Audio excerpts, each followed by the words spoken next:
this project last year at a BER workshop. It was called What's New in First Grade. So this woman presented it to us and I said, wow, she's crazy. There's no way. No, next year, because last year was my first year.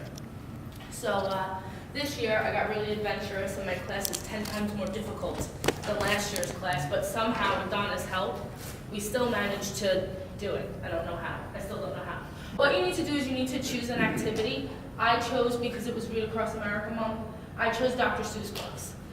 And I chose ones that were a little difficult for them to read because Hop on Pop, Cat in the Hat, they don't have much meat to them. So we did Thidwip, the Big-Hearted Moose, Horton Hears a Who, and Horton Hatches an Egg, because they have a real good plot line, a good characterization, they could really get into it. And one of the first grade standards is to identify the big idea in a story.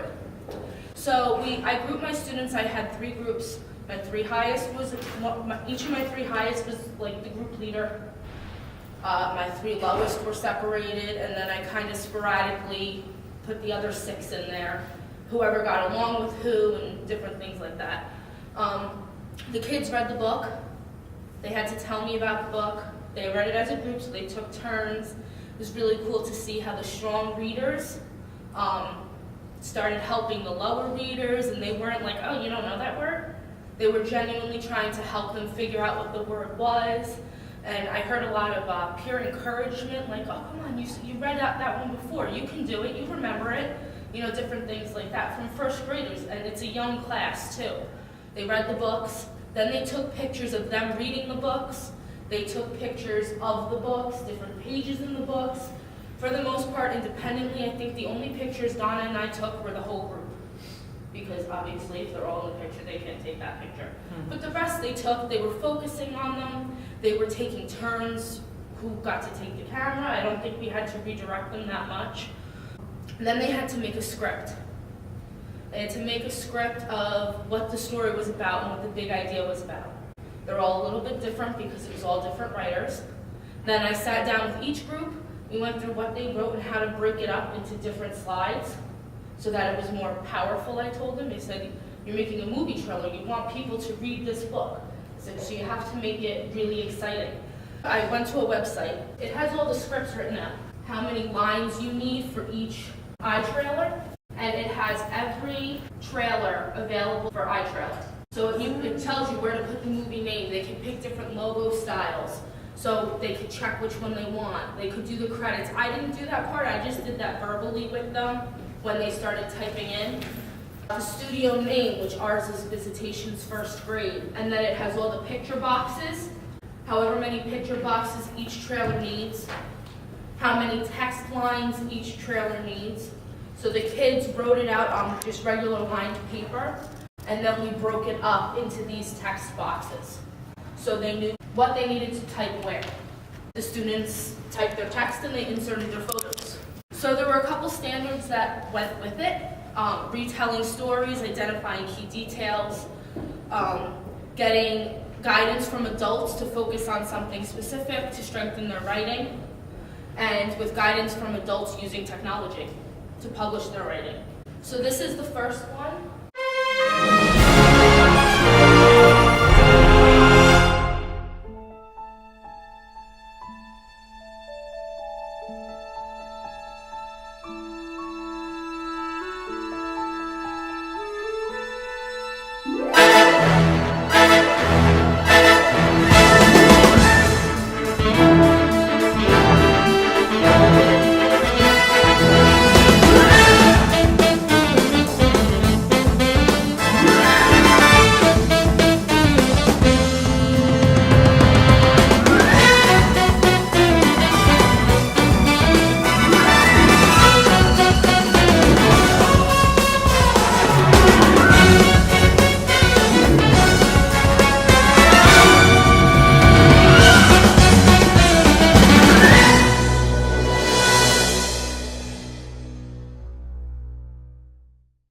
They got to pick their template. The only one I took out of the running was Scary.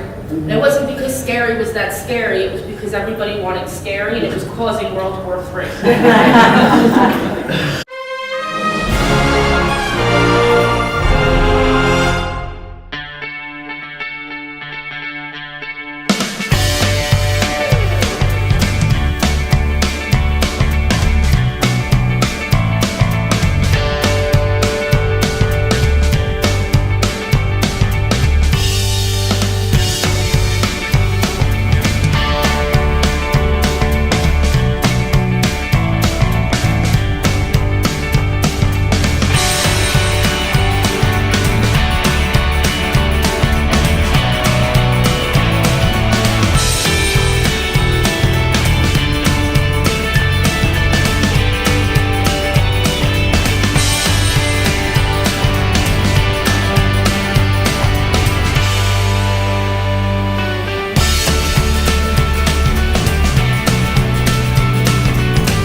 with the Big Hearted News, this template had it had two characters, so it was really like a love story type of thing.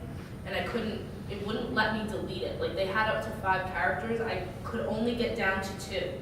So it was a group of 3 boys and a girl. So the characters are Thidwick and Ethan. Because I said that way we're not arguing over who gets to be the other character.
So those are their videos.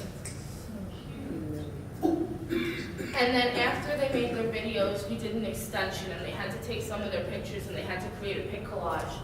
And honestly, the only reason it occurred to me to do that was because I kept getting, well, Mrs. Donner, how are our parents going to see them? Mrs. Donner, we want our parents to see them. I said, okay.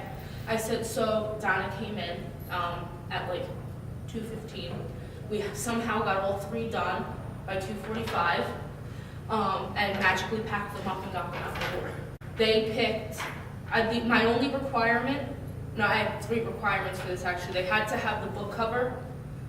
There had to be at least 1 picture of the whole group.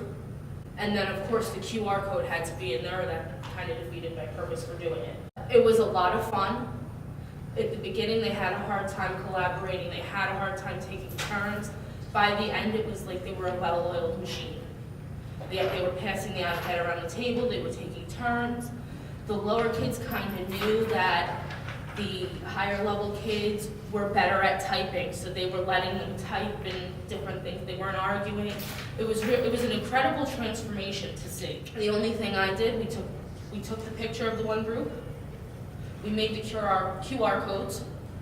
One of the iTrailers completely deleted the student's text. Still don't know why. So that one I typed in because they had already had the experience of typing it in. So then I just typed it in again because it would be much faster. Another one, for whatever reason, completely deleted all their photos. So during guided reading in centers, I pulled that group and had them redo the pictures because then I'd be doing their project. But it took us about a month because I only did it 1 period a week. Right. It took us 4 or 5 weeks, I'd say.